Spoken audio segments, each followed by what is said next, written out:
Hey guys, subscribe for daily content. And if you're shopping for gear, make sure you check out the description for the newest items at some of the very best online retailers. There's also links for some of the items that I personally recommend. Thanks!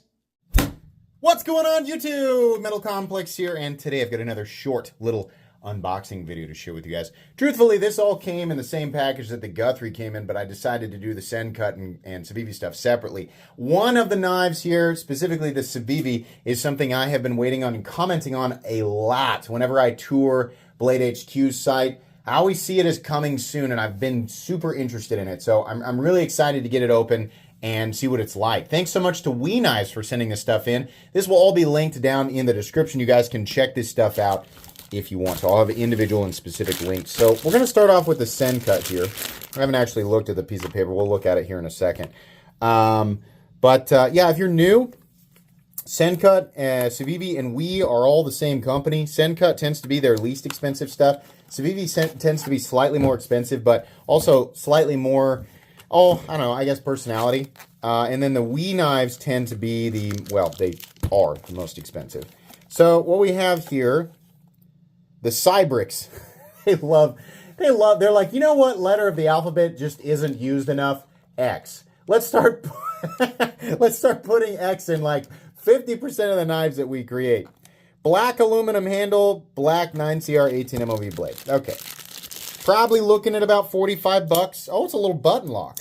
Hey, okay. Not bad. Certainly something that we've seen many times before in many, there are many variations of this knife in their lineup, right? Which is really good for people starting out, trying to find something that appeals to them. You can look at Sencut, find a knife and go, it's close, but I feel like if they changed this element or this element, it'd be perfect. Probably just scroll down like half a page and you'll find exactly what you're looking for. Like if you go to that Blade HQ link in the description and type in Sencut, can almost certain if you're trying to find a good starter knife, you'll probably find line for line exactly what you're looking for, because that's typically what Sencut does, is just slightly redesign the blade and slightly redesign the handle, make it bigger or smaller, and you're good to go. Or, however you end that sentence. But yeah, okay, that's fine. So this is the piece of paper that usually shows. I wonder why they are starting to send only the page that shows the knife that they sent me, right? You guys should send every single variation. Yeah, see, I was exactly right. MSRP 55, you can ignore that. This is the price that you can expect to see on like Blade HQ, $47.25. That's about what I'd expect. So, okay, fine. Next up, let's do this one. Release on August 19th is apparently when that will come out. So this is the Pragma. Gray aluminum and nitro V. All right. Pragma. I would be really interested to find out how companies nowadays name their knives, with almost every thing taken. Like when I called my knife Excalibur, people were like, Piranha has a knife called the Excalibur. You copied it. Like, have you tried to name a knife? It's like every name is taken up. You almost have to like use words that are like long dead or combine nonsensical things. All right, this is weird. It looks like it was made by Gerber. So it is a little button lock with a carabiner. That's fine. I don't personally find use for this type of knife, but there are plenty of people. I'm just going to guess because this isn't my lifestyle, but do you guys clip pocket knives to the outside of your hiking gear? Because I could see that being the case if that's a more convenient location for it. Like, let's say whatever you're wearing is being taken up by gear that you feel like you would use more often on whatever venture you're on. If a better position for your knife is clipped to some other part of your gear, then maybe this is beneficial for those people, Ergonomically, it's a 3-finger knife, which doesn't bother everybody, but it bothers me. That's a personal, it doesn't necessarily mean that it's bad. It just means, you're watching my channel, you want to hear what I think. I don't love it when I can only get a 3-finger grip. Even choked up, it's not ideal for me, but it's also not bad. This is a simple button lock, which Civivi does a really good job with. Civivi, Sencut, they all do a great job with.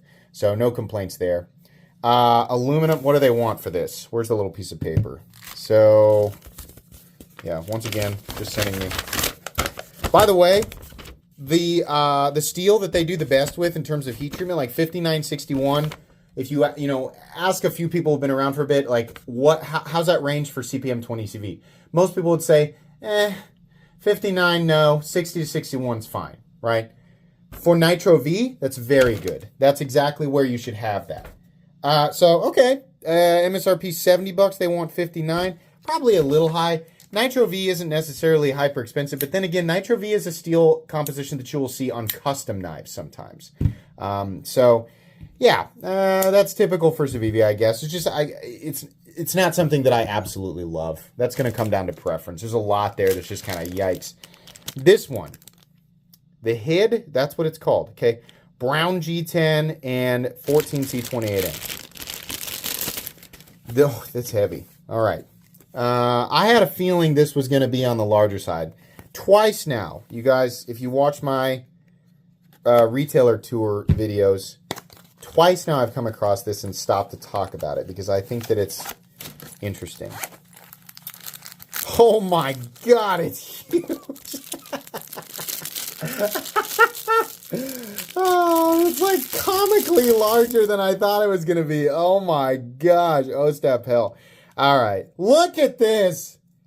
Good Lord, where's the piece of paper for it? I got to know what they're going to want for it. That is a big old piece of 14C28N. Good Lord. 84.75. Really was hoping to see it under 75, but I have a feeling that's not going to stop people. Oh my goodness. Yeah, this is a folding kitchen utility knife. So this actually can, let me find a flat surface, I guess.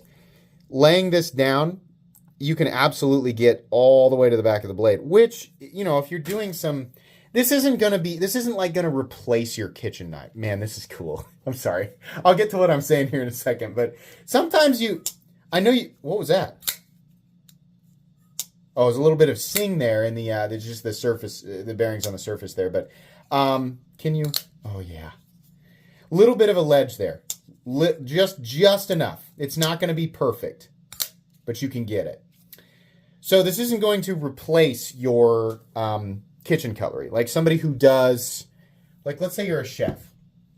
In fact, I bet every now and then I'm lucky enough that Super Steel Steve will be in my comments, so he can actually give insight on this. And I'm sure that he would tell you, no way in hell would that ever replace your dedicated, kitchen knife. It obviously depends on, there's a whole bunch of elements. I've never been a chef, so I'm not going to pretend to know, right? But I suppose if you're camping and you're doing some food prep, right? Or you're just in a situation where you don't have like a full set of kitchen knives, I think this would work. And at the same time, it's pretty darn comfortable. Yeah. Chamfered edges. This is interesting how they've done the texturing and the transition between the areas. Like this is actually raised. Liner lock there. Plenty of access to it. There's kind of a sharp ledge, and the tension on that lock bar is pretty heavy. So I'm feeling that when I disengage it. But it is cool. The baked bean color is not the color I would have chosen, but I honestly don't really care. Choke up spot is good. Just basically a huge sheep's foot folding kitchen knife. I bet a lot of people will pick this up just for the cool factor of it. This is big. I bet that's got to be at least 9.5 inches. Let's measure it. 9.8 blade length. I'm doing tip to the middle of the scale. You can measure it however you want. 4.35. Cutting edge is 4 1/4 of 14C28N. This is cool. This is why I like Civivi. I mean, like, how many people actually need a folding kitchen knife day to day? Not a lot. But they know the people who look to them for cool factor at a reasonable price tag. And so they'll work with people like Ostap Hell, who will design wild things and work with the sort of Civivi parameters. I forgot how to say that word, I guess. But yeah, it's neat. If I had to, just real quick, if I had some vegetables and some eggs or whatever I was doing, maybe some meat, I was outside, had to chop it up real quick. Many times at the grill, I'm having to make cuts and things. And truthfully, most of the time when I'm at the grill, The knife that I have in my pocket is the Leatherman. Anytime I'm in the garage, I have the Leatherman Wave. And that thing is not ideal, and it's also super gross because I use it to cut all sorts of things. So I don't usually like to cut into meat. I end up taking the spatula and sort of shaping whatever, like if it's ground beef, I end up like sort of shaping it with a spatula, which is stupid. But especially if it comes down to like a hot dog or sausage or whatever it is, if I'm having to cut it up, I end up using not the ideal utensil. Because I just am too lazy to walk back inside, I guess. But having something like this, as long as you clean it and you have a hard, cutting surface, might not be a bad choice. What's the blade stock thickness on this? We can tell without. You don't need me to tell you this, but that the edge is going to be super thin. But your starting blade stock is only 117 thousandths. So, yeah. Oh. Piece of paper.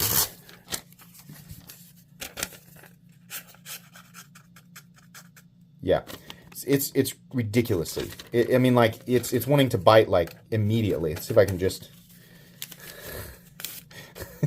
We're doing essentially parlor tricks now. I'm not actually sure that this is going to work. Oh yeah, straight down.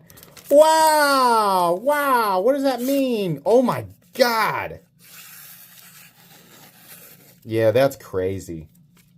That's crazy. Yeah, that's cool. The price tag might be a little high. They might be getting you there just because it's big, but I don't know. I'm not super upset about it. I think it's cool, right? We have a severely lacking. I mean, we're picking the pace up a little bit. Companies are starting to do this a little more often, but we are severely lacking in large folders under $100. There are way more small to medium-sized folders out there. So these big boys usually get a lot of attention. I think that's really fun. It ends up being fairly pocketable. I mean, it is big, right? But it's probably not incredibly heavy. Might be slightly over or slightly under 5 ounces. 5.2. Yep. Not crazy. Not crazy at all. Balance right behind the pivot. Yeah, that's cool. I'm glad. That is substantially larger than I thought I was going to be. I just, in my head, I was thinking 8.5 inches, but yeah, that's huge. Okay. All three of these knives will get their own individual reviews down the road. Today's video was just an unboxing and first impressions, but that is it for today.